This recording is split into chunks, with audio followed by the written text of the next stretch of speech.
Φιλίππα, πού είμαστε Φιλίππα, πού είμαστε? Είμαστε στον Άγιο Νικήτα στο Ποσό.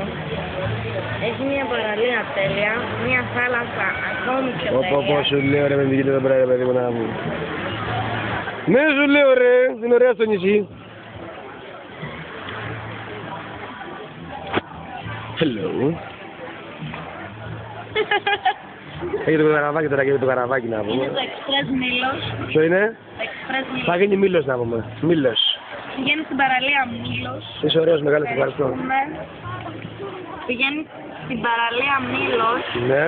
Που είναι η άλλη παραλία πίσω από τα βράχια. Δείξτε τα βράχια, βρέα. Ναι ρε παιδί μου τα βράχια να μου βράχεις να μου τα βράχια. You know βράχια? Πίσω από τα βράχια. You know βράχια? Παραλία. Yes. Και παίρνω και ένα τσιγάρο. Πάρε και ένα τσιγάρο να μου. Και σε αυτή την παραλία, παιδιά που λέτε. Και τι άλλο και γίνονται και πολλά σκησίματα να μου για να Καλά και μέσα χαλαρά και σε έχει βάρκα, ναι. Ναι σου λέω. Άγιος Νικήτας Λευκάτα 2008.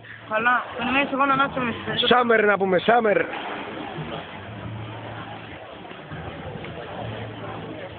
Να σου πω, πάρα άναψε με στις δεν μπορώ να με σπίρτω, έχω σβήσει δύο. Ρε Φιλίππα. Ωραία, συγγνώμη ρε, ασούρα. Ρε Φιλίππα. Ασούρε να πούμε.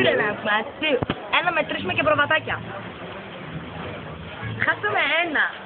Τρελαινόμαστε. Άρχισες μαλακίες με την παπαλιά.